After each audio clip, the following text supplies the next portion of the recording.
पासून आभार मानतो साहेब। हा खऱ्या अर्थाने विजय आहे। गडिंग्लज शहरासाठी तुम्ही 127 कोटीचा तो विकास निधी दिला, त्याचा हा खऱ्या अर्थाने विजय आहे साहेब। हा विजय मी मानतो। गडिंग्लज शहरातील जवळजवळ 7,500 बांधकाम कामगार नोंदणीत आपण केला आणि त्यांच्या पाल्याला शिष्यवृत्ती दिला, त्याचाच हा विजय आहे साहेब।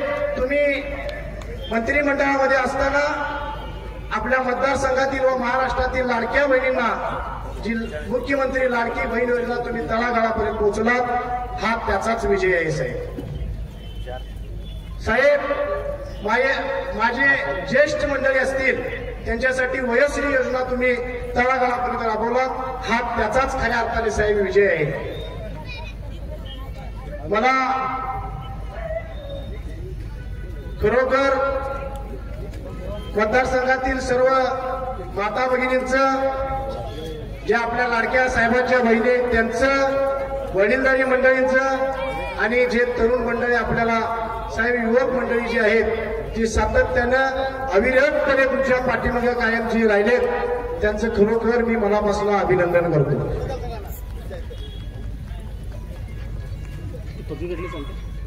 साहेब। इकडे समोरच्या विधानसभेच्या निवडणुका चालू असताना इकडे समोरच्या बाजूला खुर्च्या पाठिंबा घालण्यात आहे। इथं समोर या स्टेजच्या समोरच्या बाजूमध्ये इकडे इकडे इकडे मध्ये पॅसेज जो रिकामा आहे तिथे खुर्च्या घालून घ्या। डाव्या बाजूला सगळे कार्यकर्ते बसले, प्लीज इथं समोरच्या बाजूला बसून घ्या, खुर्च्या घालायला लागले साहेब। विधानसभेच्या निवडणुका चालू असताना खऱ्या अर्थाने जनता दलच्या नेत्या माजी नगराध्यक्ष स्वातीताई कोरी यांनी तुमच्यावर आणि आमच्या कार्यकर्त्यांच्यावर आरोप केला होता साहेब।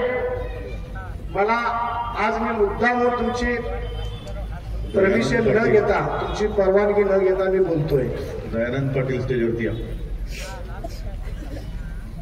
निवडणुकीच्या काळामध्ये राजू अण्णा खंडगारांना माहित आहे, जनता दलाच्या ज्येष्ठ नेत्यांनी व ज्येष्ठ कार्यकर्त्यांनी आम्हाला सल्ला दिला होता।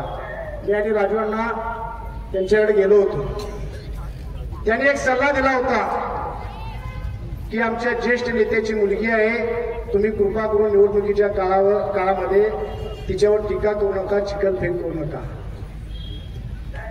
साहेब। ही निवडणूक आम्ही संयमानं घेतलो, टीका करत असतील तर आम्ही त्याला उत्तर देखील साहेब आम्ही दिलं नाही साहेब। का त्यावेळी जर टीका केलं असतं तर आपल्या म्हणजे तुम्ही जे आमच्यावर संस्कार केले साहेब, हे चांगले संस्कार आमच्यावर केलेले आहेत साहेब। पण आता हे आरती झालेलं आहे, तुमची मी परवानगी न घेता मी आज टीका करणार, मी माझं तोंड सोडणार साहेब। आमच्या नेत्यावर जर चिखलफेक करत असाल तर तशाच तसे तुम्हाला उत्तर आम्ही दिल्याशिवाय राहणार नाही। सोडो की पळो गडिंग्लज मधून करून सोडू नाही साहेब। विजय मिळाला असते पण त्याचं भान पाहिजे आणि तुम्ही काय केलं याची जाणीव देखील द्यायला पाहिजे। मोक्याच्या जागा दलालांना विकण्याचा मुश्रीफांचा घाट या जनता दलाच्या नेत्या स्वातीताई कोरीने टीका केली साहेब। मला त्यांना एकच सांगायचं आहे, किरण अण्णा कदम तुम्ही ज्या वेळेला गडिंग्लजचे उपनगराध्यक्ष 2001 साली होता, त्यावेळेला सिटी सर्वे क्रमांक 1109 शिशुवाड, किरण अण्णा तुम्हाला आठवत असेल मला माहित नाही, पण तुम्ही उपनगराध्यक्ष, मी जाणीव ठेवणारा एक मुश्रीफ साहेबांचा सच्चा कार्यकर्ता आहे। 1109 सिटी सर्वे नंबर शिशुवार म्हणून जे संघर्ष ग्रुपला ज्यावेळी राष्ट्रवादी काँग्रेसची सत्ता या नगरपालिकेवर होती त्यावेळेला आम्हाला किरण अण्णांनी दिली होती साहेब। शिशुवार हे कशासाठी आम्हाला दिलं होतं, पश्चिम महाराष्ट्रामध्ये संघर्ष ग्रुपमध्ये दहीहंडीचं नाव संघर्ष ग्रुप असू देत, नेताजी पालकर व्यायामशाळा असू देत, या दोन मंडळांनी आपलं गडिंग्लजचं नाव पश्चिम महाराष्ट्रामध्ये साहेब कोरलेलं आहे आणि आपल्या दहीहंडीमध्ये खेळामध्ये दबदबा निर्माण केलेला आहे।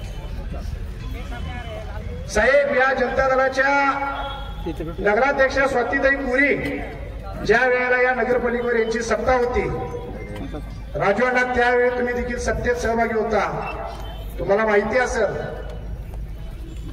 त्यावेळेला स्वातीताई पुरी स्वतः नगराध्यक्ष असताना उत्तर पूजा काय असते या इथं बसलेल्या माझ्या माता भगिनींना माहित आहे. श्रीकृष्णाची उत्तर पूजा असते साहेब.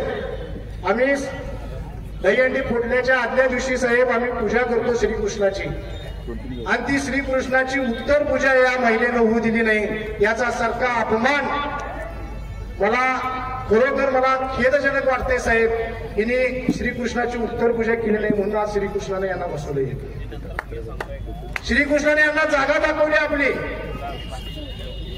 तुम्ही उत्तर पूजा होऊ देत नाही म्हणजे ही कुठला तुमचा अहंकार, ही कुठली गडीगज मध्ये तुमची दादागिरी, आणि तुम्ही आम्हाला शिकवताय दादागिरी, आमच्यावर आरोप करताय दादागिरीचं. यांची दादागिरी तुम्हाला काय सांगतो मी. यांची सत्ता असताना याने आमच्या नेत्यावर आरोप करतात, आमच्यावर आरोप करतात की सत्तेतून पैसा आणि पैशातून सत्ता. पण हिने काय केलं ते उघडा आज करतो. फक्त टेरल आहे, पिक्चर अजून पुढच्या सभेला बाकी आहे. यांची नावानिशी यादी काढली आहे मी ना. यांचे गाळे सांगतो, गाळे कुठे कुठे आहेत. स्वाती महेश पुरी, आरक्षण क्रमांक 14, भडगाव रोड, गाळा नंबर 9. यांचे पाहुणे सचिन विजय शेट्टी, आरक्षण क्रमांक 14, गाळा नंबर 10. रचना संजय थोरात म्हणजे स्वाती पुरीची बहीण, तिचा गाळा नंबर 11. विजय ईश्वर शेट्टी, आरक्षण क्रमांक 14, गाळा नंबर 2. आप्पासाहेब शिदवंडा पाटील म्हणजे यांचे मामा, गाळा नंबर 12. सावित्री विजय शेट्टी, गाळा नंबर 8. स्मिता मिलिंद पुरी म्हणजे यांच्या बंटी पुरीच्या भावाची बायको, तिचा गाळा नंबर आहे 13. सविता अप्पासो पाटील म्हणजे यांची मामी, यांचा गाळा नंबर आहे 14. अनिल ईश्वर शेट्टी म्हणजे यांचे पाहुणे, भाजी मंडईतला गाळा नंबर 2चा आहे यांचा. प्राची महेश पुरी म्हणजे स्वातीताईची मुलगी, हिचा आरक्षण क्रमांक 14, छत्रपती शिवाजी महाराज भाजी मंडई, पार्ट बी, हॉल नंबर क्रमांक 3 हे हिच्या नावावर आहे. आणि सगळ्यात मोठं यांनी कर केला असेल साहेब, पॉवर जिम आहे. पॉवर जिम तुम्हाला गडिंगलज करायला माहिती असेल, युवकांना माहिती असेल. या पॉवर जिम मध्ये स्वतःच्या नावावर, स्वाती पुरीच्या नावावर एक हॉल असतोय ओपन, म्हणजे टेरस असते. टेरस 3000 स्क्वेअर फूटचा टेरस साहेब.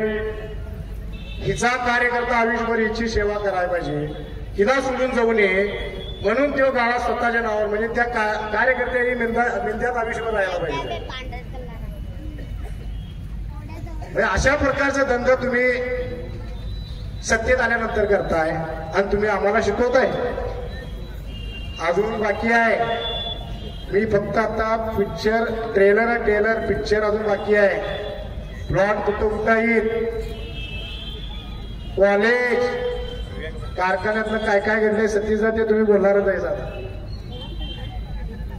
प्रॉपर्ट्या कुठं येईल हे बघा साहेब. गुंडू पाटील सर्वसामान्य शेतकऱ्यातलं पोरगा आहे, पुढे येते म्हणून तुम्हाला वाईट वाटतंय. महेश सरका मागासवर्गीय समाजातला पोरगा राजकारणामध्ये समाजकारणामध्ये येतोय, तुम्हाला वाईट वाटतंय. अमर बागलेसारखा एखादा गरीब घराण्यातला कार्यकर्ता समाजकारणामध्ये राजकारणामध्ये पुढे येतोय, तुम्हाला वाईट वाटतंय. होय, आमची ही दादागिरी आहे. ही दादागिरी आम्ही कशासाठी करतोय तर सर्वसामान्य लोकांची कामे करण्यासाठी दादागिरी करत राहू आयुष्यभर.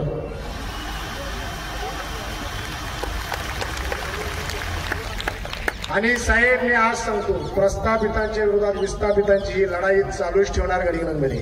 भलं काही होऊ देत, सर्वसामान्यांच्या हक्कासाठी, सर्वसामान्य माणसासाठी रात्र दिवस तुम्ही आम्हाला जी शिकवण दिली साहेब, त्याच्यासाठी यांच्यावर आम्ही कायम आयुष्यभर लढतच राहणार. मला अजून खरंच बोलायचं आहे यांचं. हा साहेब, तुमची परवानगी घेऊन पुढच्या वेळेला त्यावेळेला कागद सगळं 7 बारा साहेब दाखवतो. मला माझ्या प्रभागातील प्रभाग क्रमांक 9 मधील माझ्या मतदार बंधूंचं साहेब मनापासून मला आभार मानायचे आहे. गडिंग्लज शहरामध्ये 902चं मताधिक्य साहेब मिळाले. माझ्या प्रभागातून 482 मताधिक्य मिळाले साहेब. खरोखर मी त्यांच्या मनापासून आयुष्यभर त्यांची सेवा करायला मी साहेब तयार आहे. माझ्या सभेच्या वेळेला साहेब मी तुम्हाला बोललो होतो, माझ्या प्रभागातील लोकांना मी आवाहन केलं होतं साहेब की साहेबापाशी मान खाली घालायला लावू नका. माझी एवढीच तुम्हाला विनंती आहे. आणि साहेब आज ताट मानेनं तुमच्या समोर मला उभारायची ताकद माझ्या प्रभागातील लोकांनी दिलेली आहे. मी त्यांचा मनापासून ऋणी आहे.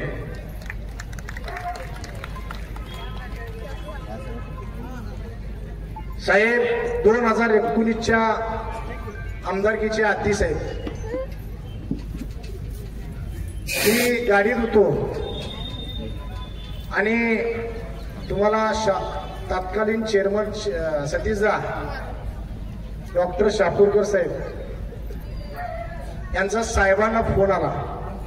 तुमचं कारखान्याचं काय तर स्वातीताई आणि शिंदे साहेबांचं देणं काय भागवायचं बघा. ते किती ते 4.5 कोटी काय 5.5 स्टेट बँकेचं हिने केलेली राड 4.5 कोटी रुपये. याचा किस्सा सांगतो, मी एक साक्षीदार आहे. ज्या वेळेला साहेबांच्या गाडीत मी होतो साहेब, आपण महाराष्ट्राची चढात चढत होतो, तुम्हाला शापूरकर साहेबांचा फोन आला. मुश्रीफ साहेब, शिंदे साहेब आणि शिंदे साहेबांची मुलगी जेलमध्ये जाऊ देत, तुम्ही हे 4.5 काय 5 कोटी रुपये भरू नका. मी तुम्हाला बिनशर्त पाठिंबा देतो, पण तुम्ही हे पैसे भरू नका, हे जेलमध्ये जाऊ देत. साहेब माझा नेता एवढा हळवा आहे तुम्हाला सांगतो. माझ्या नेत्याने एकच उत्तर दिलं, शापूरकर साहेब मी खुनशी प्रवृत्तीचा माणूस नाही आहे. तुमचं काय असेल ते देखील सांगा आणि तुम्ही देखील माझ्याबरोबर या. मी खुनशी प्रवृत्तीचा माणूस आहे आणि हे मी असं करणार नाही. मी त्यांचे पैसे भरणार, हे मी साक्षीदार आहे. आणि तुम्ही आमच्या नेत्यांच्यावर आरोप करा, लाज वाटायला पाहिजे तुम्हाला. अहो तुम्हाला गळफास लागलेला माननीय मुश्रीफ साहेबांनी तो गळफास काढला, हे देखील आयुष्यभर तुम्ही उपकार त्याचे फेडून त्या माणसाचा उपकार विसरू नये. मला या कार्यक्रमाला संयोजकांनी बोलायची संधी दिली. अजून साहेब मला फार बोलायचं होतं, पण वेळेअभावी मी आज इथंच थांबतो. पण जाता जाता एकच सांगतो विरोधकांना, अरे शेवटी एकच सांगतो मी, तुम लाख कोशिश करो इसे बदनाम करने की और हराने की, ये जब जब लिख रहा है दुगनी रफ्तार से लिख रहा है. जय हिंद, जय महाराष्ट्र, जय राष्ट्र.